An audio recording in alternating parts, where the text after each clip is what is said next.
Hello and welcome to the West Yorkshire Football Show. I'm Stephen Brown and we're taking a look at everything Halifax Town, and I'm delighted to say joining us now from the Halifax Courier is Tom Scargill. Tom, how are we doing, mate?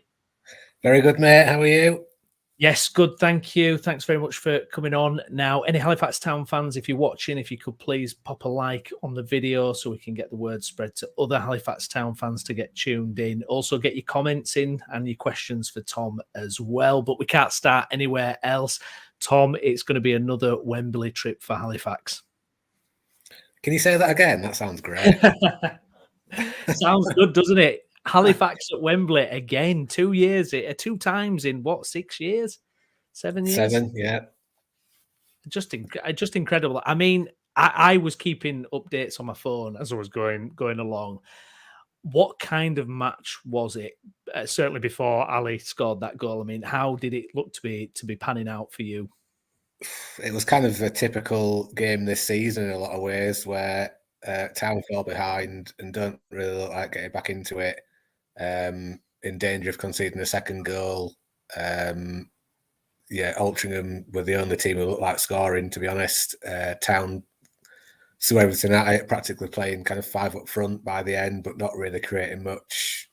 Story already written about how the dream is over and there's got nothing left to play for. And then Millie Ali, not even a chance, not even a half chance, really. Jinks on his right foot and absolutely smashes one in the bottom corner. With practically the last kick of the game. Just absolutely amazing climax. Even more so because, it just wasn't on the cards at all. Even more so because of the season that Halifax have had. It's been such a trying season in many ways, and it's just brilliant for the fans that they've got such a magnificent thing to look forward to now after what's been such a struggle this season. Yeah, absolutely. I mean, when I checked it on my phone, I'd seen that Altrincham were 1-0 up, and it really did feel like at that point it's not going to be Halifax's day. And then the next update I saw was Ali's incredible goal, and then I don't know how many times I've actually watched the video, but I mean, talk us through that goal. I mean, he's got that in the locker, hasn't he? We've seen glimpses, we've seen flashes, we know how talented he is, but I mean, what a remarkable goal. Yeah, I mean, we've talked about him quite a lot, haven't we, since the turn of the year, where he's played a lot more regularly and he's started to show what he's capable of. Whereas I think first half of the season, he was very inconsistent, would show flashes, but would then be taken out of the team because he wasn't carrying it on. But last 2 or 3 months, he's been a regular in the side. And he's just got something different about him. He plays with a lot of confidence, a lot of swagger, great feet, great balance, great skill, not afraid to kind of play off the cuff. And it's all very, in the moment. There's nothing kind of structured about it or pre-planned about it. He's very unpredictable. He's scored some cracking goals, scored Aldershot in the quarter-final, which pretty much got them to the semis, and then just a fantastic goal. I mean, it was right in the corner. The keeper stretched as far as he possibly could, but it was just out of his reach. Literally the last seconds of the game had to be an absolutely perfectly placed shot. Wasn't even a chance, really, 25 yards out. I'm sure the Yorkshire players are cursing the fact that they let him come back on his right foot, but they couldn't have predicted that he'd produce a shot of that quality. And just a fantastic moment. Yeah, I mean, to pull that out of the bag at that time as well. I mean, that is the type of goal that is going to be shown year on, year out, isn't it? Through social media channels and everything. That is going to be, 10, 15 years down the line. I think that's still going to get pulled out, isn't it? As just an unbelievable moment. Yeah, I mean, especially if they go on and win the trophy now as well. So the Scott McManus goal in the final in 2016 is of that ilk, where it's been, the tape's almost wearing out because it's been watched so many times. And it's the same with that goal. It's got, kind of iconic status already among the fans. And especially, as I say, if they go on and win it, it's going to have kind of legendary status. And Ali will kind of rank alongside McManus as that kind of cult hero figure.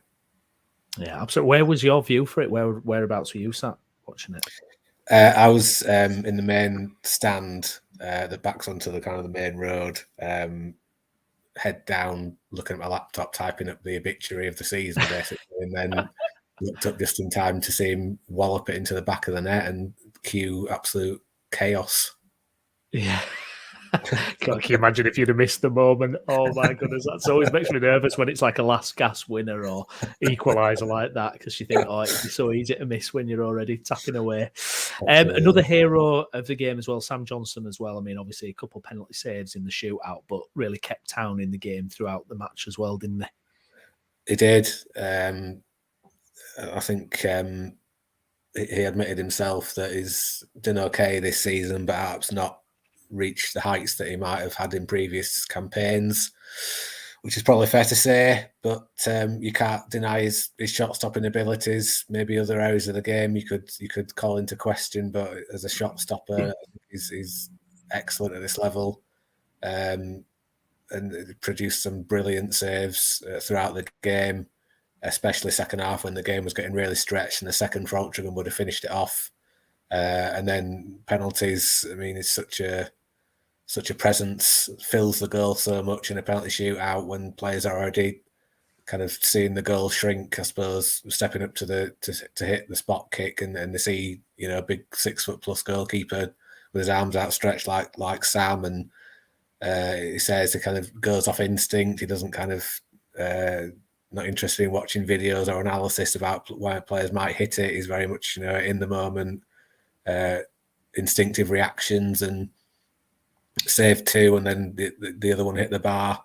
He's got a fantastic record in penalty shootouts with Town. I think he said he's 8 unbeaten. So if the final goes to penalties, and there is a lot of draws between Halifax and Gateshead over the last few years, then that's a massive weapon in Town's armoury to have for a penalty shootout. Yeah, and I think you actually called it on last week's show. I think you said if it went to penalties, that could be the way to go. And lo and behold, that's exactly what happened. When I was trying to figure this out, if you're at home and it's a penalty shootout, which Altrincham what, is that more pressure on them during the shootout, do you think? Do you think that contributed? Or is it just general stress and it's the fact that you had Johnson, who's a fine shot stopper for penalties, that did it really? I think the fact that it was at the Halifax end was a contributing factor. If it had been at the Altrincham end, then I think Alty would have probably fancied the chances a bit more. I think the fact that Halifax had a 94th minute equaliser played a big part as well. I mean, you could see the reaction of the Altrincham players in the video. They're just absolutely crestfallen, sinking to the knees, head in hands. And I think that must have been incredibly difficult for them to get over psychologically going into the penalty shootout, whereas Town would have been more like, well, we've been out, we've pulled it out of the bag, we've got nothing to lose now penalties wise, so let's just go for it. Whereas Altrincham might have been a bit more inhibited perhaps, but Johnson as well is a massive factor in penalty shootouts. I mean, they've won 3 of the 5 rounds in the trophy this season, been on penalties, and when it gets to that level of success rate, it's kind of straying away from luck and more in terms of skill and temperament. Yeah, absolutely. It's also really good for Millington, isn't it? Well, he was absolutely beaming after the match, and why wouldn't you be? And what a difficult season he's endured. But I mean, he must have just been absolutely delighted when you spoke to him after the game. Yeah, it was quite self-effacing in that he was pleased for everyone else really rather than himself, which has been his reaction to kind of big wins this season at different times, which have invariably come after difficult spells, difficult periods. When they've got big wins, his reaction has been just to be pleased for the players, pleased for the club, pleased for the fans, and that was very much the case again. That was the kind of first in his mind was being pleased for the players, because they've been through a hell of a lot as a group this season. Millington as well. Had they not reached the final, would Millington's position have been a bit more unstable? Possibly, yes. He's going to be only the second manager in the club's history to lead them to Wembley in the FA Trophy final, which is to his credit. I think he also needs a strong season to the finish. A strong finish to the season. I don't think he's under any illusions about that. Reading between the lines, it looks like he's going to be there next season. He's planning for that. His negotiations are underway with current players. External targets are being drawn up for next season. Does he have a lot to prove? Yes, but I think he will want a strong end to the season to show that he is capable of bringing about, a successful period for this club. And obviously, putting a trophy in the cabinet would go a long way towards doing that as well.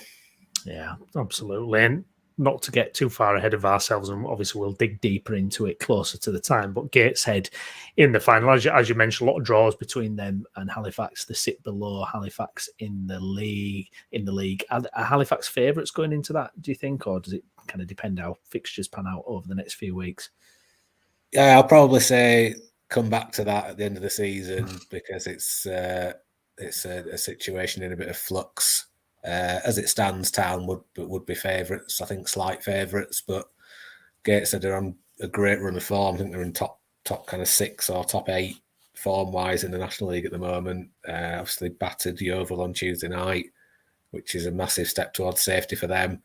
I wasn't too impressed with them in the 0-0 draw at Gateshead. I think it was last month. I thought they were pretty kind of toothless in attack. Didn't really seem to have too much about them as a team, but fair play to them. They're on a fantastic run at the moment. And if they do stay up, then I think that's job done for Mike Williamson. I do know that a fair few of those players are cup tied. So, there probably is going to be a different look to that team in the trophy final than in the league. And how much that kind of impinges them on the day, we'll see. But I think a lot depends on how they both end the season and the momentum or otherwise that they have going into Wembley. Yeah, absolutely. And we mentioned it last week, but knowing that you're going to a final now, and doesn't deem the league irrelevant. Obviously, they're not absolutely guaranteed safety at the moment, but it just gives a completely different complexion to the season, doesn't it? Really? Yeah, I think it just gives players something to play for. It keeps the interest up for the season. There's a real focus instead of the season kind of drifting off into nothingness and being meaningless and games not really having an edge to them. I think players will be playing for places now. You could look at it the other way and say a player's going to be, taking it a bit easy because they don't want to get injured. But I don't think that's valid, really. I think the main thing is that there's places to play for, and players are going to be desperate to be starting that game at Wembley. And Millington is going to have some difficult choices to make. There's decent competition for places, especially in the forward areas. I think there are places up for grabs, so it's up to some of those attacking players to prove over the next month that they should be starting.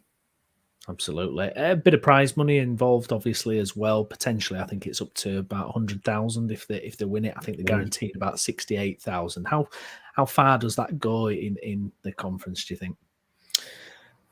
Well, it probably pays Wrexham's wage bill for about 5 minutes, doesn't it? I think it's decent. But I think the other side of the coin is they've got to pay players for an extra 3 weeks, pay for the training facilities for an extra 3 weeks. There'll be other costs involved as well. So once that gets taken into account, there's probably not that much left over. And I think that's something where the FA could look at it in terms of increasing the prize pot.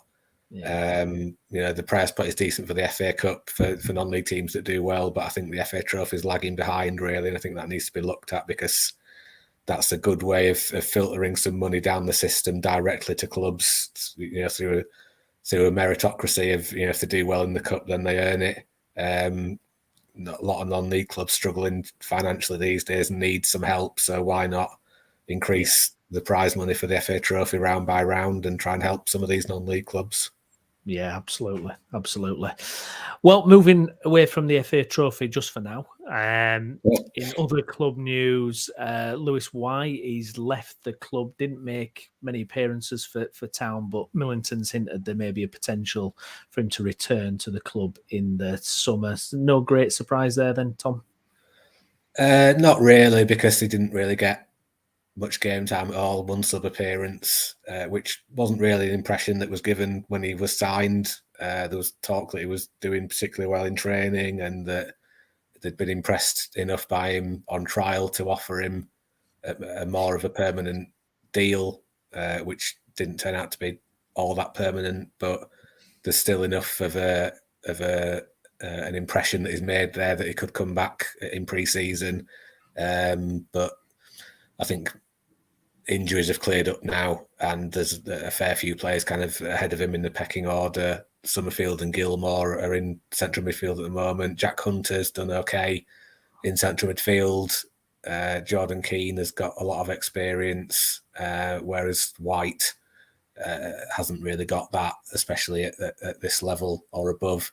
And I think with Wembley on the horizon now, I think all focus is on kind of players who are part of the first team squad, keeping them as sharp as possible, and kind of deciding who is going to give them the best chance of winning that trophy. So Louis White's time may well still be ahead of him at Halifax, but that's kind of more for the summer rather than now, I think. Moving to league matters then, just a small prospect of Wrexham tomorrow night, visiting, unbeaten in 28 league games, only lost twice all season.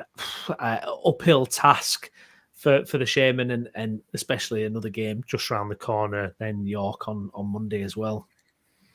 Yeah, I mean, it's such an uphill task, it's almost vertical. What can you say about Wrexham? Just absolutely sensational. I know they've got money to burn, but it's one thing having that, but it's another using it in the right way, forging a collective spirit, and being as relentless as they have been. Obviously, Mullin is the jewel in the crown there. What a season he's had. Easy to forget him with Langstaff eclipsing him in the scoring charts, but he's been fantastic again this season. What I like about Wrexham as a team is they always seem to find a way to win. They're absolutely ruthless. From the game at the racecourse, I didn't think they were particularly pretty on the eye, but they were incredibly effective. Tozer's long throws, just constantly pummeling balls into the box, just making you defend time and time again, and just wearing teams down until they can't put up a fight anymore. They've got a fantastic squad, huge array of talent. Parkinson, I think, has done a really good job there. I think in many ways they'll probably find it more difficult to get out of the National League than League Two. I think I can see them this can be the kickstart of a really glorious spell in the history of the club. It's going to be an incredible atmosphere tomorrow at the Shea. Wrexham bringing more than 4,000. I can see it. I mean, they had nearly 8,000 for the playoff game against Chorley in 2017 at the Shea, and who knows, it might eclipse that in terms of an attendance. We don't know how many tickets Halifax have sold, but it's going to be a memorable occasion, and you just kind of want Halifax to put up a good showing. I don't think many Town fans will be expecting them to get a result there, but I think they just want to see some pride from their team, some fight, and not to kind of roll over and have the tummies tickled by Wrexham. And if Wrexham are going to get a result, then they'd want them to at least have to work incredibly hard to get anything. Yeah, absolutely. But no FA trophy for them. No FA trophy. At least Town have got that over them, at least. Money doesn't buy you everything. Yeah, exactly. Yeah, York then on Monday night as well, and York, it was the game that Halifax got a really good result, wasn't it, earlier in the season that kind of transformed, because they'd been really struggling, hadn't they? And then they beat York in an absolutely terrific result and performance. So hopefully it can be more of the same, if I've remembered that right. Yeah, that's right. That was the turning point. I think they were bottom of the table before going into that game. York have pulled themselves away from the drop zone as well, to be fair. Altrincham had actually won their back-to-back in the lead up to the semi-final, which shows what a good result it was for Town to actually win at Altrincham. I think York have had a funny season. They were going really well under Askey, and then he left, and then Webb came in and wasn't there for long, and now Morton is there until the end of the season. But I can see them possibly doing, building something next season. It looks like they're going to stay in the league now. A lot of potential there. Nice stadium, good fan base. I think that'll be a good game again on Monday. I think probably the question mark for me would be how much is the Wrexham game going to take out of Town on Friday? And then I would probably expect changes going into Monday because Town might have to do a lot of running off the ball against Wrexham on Friday. So you might see Max Wright starting at York, who they've re-signed from Harrogate. I think he probably won't start against Wrexham, but he might come on, get some minutes, and then starting against York, and he's eligible for the final. So I think that'll be one of the priorities between now and the end of the season is to kind of manage his return to full fitness properly, and then he would definitely be in contention to start against Gateshead at Wembley. Is it on the TV, the Wrexham game? I think it's being streamed outside the UK. Okay. So Ryan and that other bloke, they'll be both watching it, won't they, from over the other side of the pond? If they're not tempted to come to the share, yes. Oh, that'd be good, wouldn't it? Why? You could be rubbing shoulders with the Hollywood elite there, Tom. Blimey. That and a Wembley trip. Wow, what a season. Good stuff. Excellent. Well, Tom, thank you very much for joining us. Halifax Town fans, if you've enjoyed the video, please give us a like. Also, subscribe to the channel for more content on the Shaman as well. We'll be back next week. Tom, thank you very much. Look forward to speaking to you again then. And you, mate. Thanks very much. And we'll be back later. Thank you very much for watching.